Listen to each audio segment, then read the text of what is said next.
Amém. Vips, a paz do Senhor. Quando o presbítero Fábio veio falar comigo essa semana sobre o Seva, eu já tinha mais ou menos na minha mente, no meu coração, que eu ia falar. Porque, na verdade, eu vou mostrar um vídeo, que é um testemunho, do pastor Ronaldo Lindório, que é um dos principais missionários que tem no Brasil. Alguém aqui faz seminário aqui na igreja, provavelmente já ouviu falar dele. E ele trabalhou vários anos plantando igrejas na África, trabalhou vários anos também dentro da Amazônia plantando igrejas, e ele faz um trabalho incrível. E esse vídeo ele vai contar um testemunho porque ele trabalha nessa junta missionária e eles têm mapeados, os lugares do Brasil onde tem pessoas que não foram alcançadas pelo Evangelho. E aí tinha o mapa da Amazônia falando das tribos indígenas lá de dentro da floresta amazônica mesmo, que nunca tinham sido alcançadas pelo Evangelho, e ele vai contar um pouco dessa história de como foi quando ele chegou lá. E aí eram 3 tribos que estavam dentro da floresta, então ele tinha que pegar o avião para chegar a Manaus, aí depois lá tem que pegar tipo um barquinho, e aí entrar, depois para chegar teve que... Não sei, acho que não é meu não. Aí depois, para chegar mais, aí teve que contratar um guia, que era um morador local, um indígena, para levar ele foram 3 dias de caminhada dentro da mata, desbravando a mata mesmo. E aí ele vai contar como é que foi quando ele chegou dentro dessa primeira aldeia indígena. Pode botar o vídeo, por favor?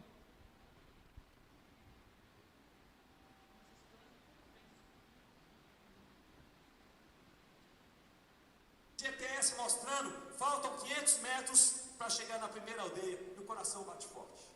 E a gente chegou na primeira aldeia, era uma aldeia da tribo Cambeba. E o mapa lá do Paulo e da Flavinha estava corretíssimo. Nós entramos na aldeia Cambeba e eu pensei, o meu guia falava a língua Nigatu, que era bem conhecida como língua geral na região, e eu disse, você será meu intérprete. A gente entra devagar, a gente não sabe como será recebido. E nós entramos e vimos ali uns 30 índios, todos homens, no meio da aldeia, limpando a aldeia. E nós entramos, olhamos para eles, eles nos viram, e eu falei, e o índio, meu intérprete, interpretou, traduziu. Eu falei, muito bem, nós chegamos aqui, nós somos amigos, queremos lhes conhecer. Falamos somente isso.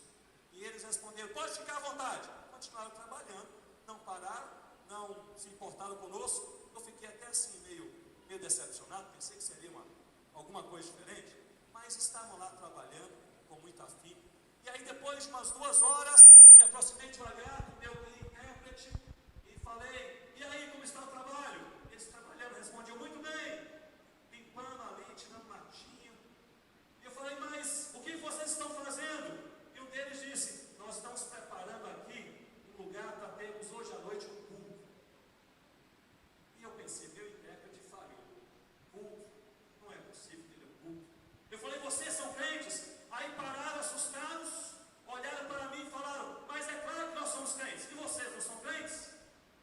Eu falei, não, eu sou, eu sabia que aqui vocês eram. Qual foi a missão que chegou até vocês? E eles falaram, missão, não conhecemos. O que é missão? Não, qual foi o missionário que lhes falou Jesus? E eles falaram, missionário, nunca ouvimos falar nesse negócio missionário. Quem foi a pessoa crente que lhes falou Jesus? Sim, foi São João, um ribeirinho, pescador, que mora logo ali embaixo. E a gente está muito ocupado. Se você quiser saber a história, vai conversar com o seu João. E aí eu fui conversar com o seu João. Meus irmãos, aquilo foi impressionante para mim. Porque eu cheguei, sabe o que é flutuante? Aquelas casinhas da Amazônia construídas sobre troncos que flutuam, não é isso? Ali em rios ou igarapés, que são riachos. E era um riozinho, e havia ali alguns troncos sobre as águas, e sobre os troncos havia aquela casinha construída. Na verdade não era uma casa, era um quartinho, 4 por 4 metros. Uma janela estava aberta, aquela casinha velha. Eu olhei para dentro da casinha pela janela e havia ali 4 redes velhas penduradas, uma panela grande em um canto e uma cadeira quebrada, só havia isso. Sentado no chão estava um homem de meia idade, segurando a Bíblia, passando assim o dedo enquanto lia, balbuciava o que ele lia na Bíblia. Eu pensei, é o seu João. Para não assustá-lo, eu dei a volta, bati a porta daquela casinha, ele abriu a porta, tomou um susto. Eu falei, seu João, não se assuste, meu nome é Ronaldo, eu sou missionário, eu vim lhe visitar. E ele abriu um sorriso, e ele disse, só um minuto, eu quero aqui preparar a nossa casa para você entrar. E ele começou a preparar, limpar as coisas.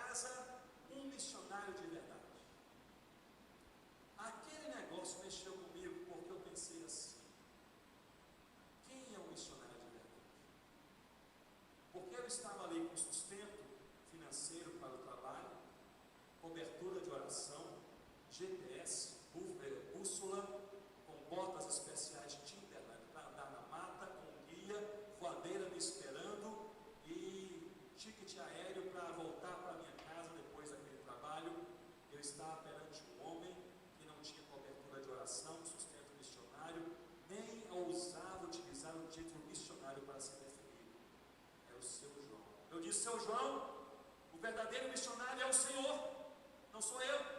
Mas me diga quem é o Senhor.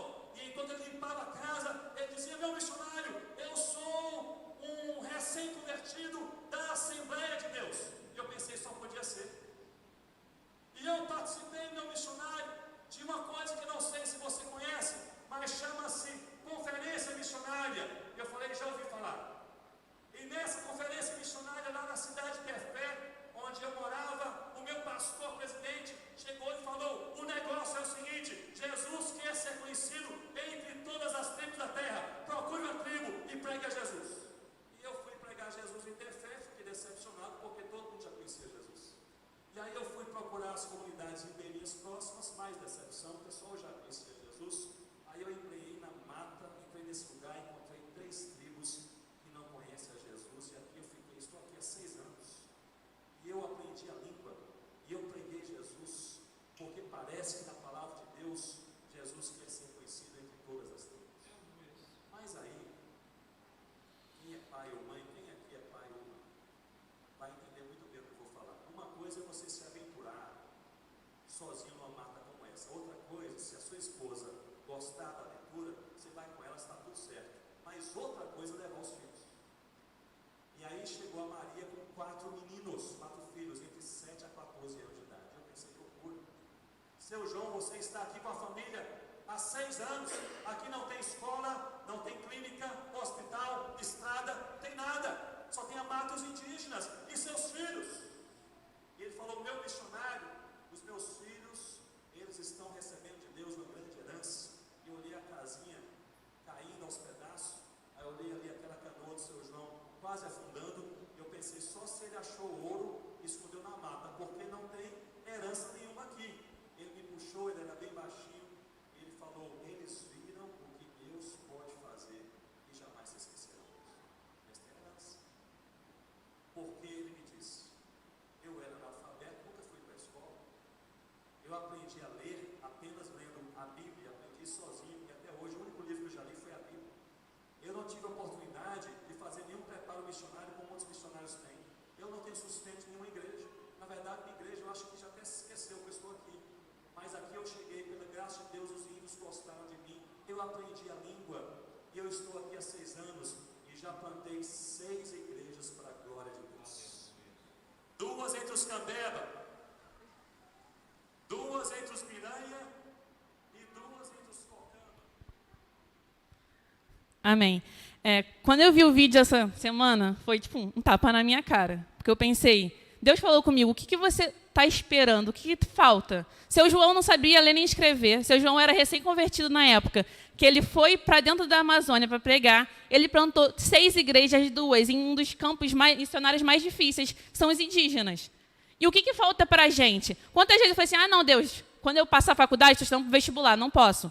Aí agora estou na faculdade. Não, quando eu terminar a faculdade, passar para a residência, quantas coisas nós vamos botar para impedir que Deus faça? Quando é que a gente vai entender que não importa nada de nós? Não importa o que a gente tem. A olhos humanos, o que seu João tinha para oferecer? Seu João não tinha nada, mas ele tinha a única coisa que precisava, que era um coração disponível para Deus fazer através da vida dele. Quando é que a gente vai entender que não é sobre nós, mas sobre o que Deus pode fazer? Que não importa, a gente pode não ter estudo nenhum, pode ter conhecimento nenhum. A gente vai dar nosso melhor, sim. Se a gente tem a oportunidade de estudar, vamos estudar? Vamos. Mas Deus não precisa de nada disso. Deus é suficiente. E é por isso que o tema é a suficiência de Cristo. E para terminar, só queria ler um versículo com vocês. Em 2 Coríntios, capítulo 3, versículos 5 e 6, que está na versão da King James. Pode botar, por favor? E fala assim, não que possamos reivindicar qualquer coisa com base em nossos próprios méritos, mas a nossa capacidade vem de Deus.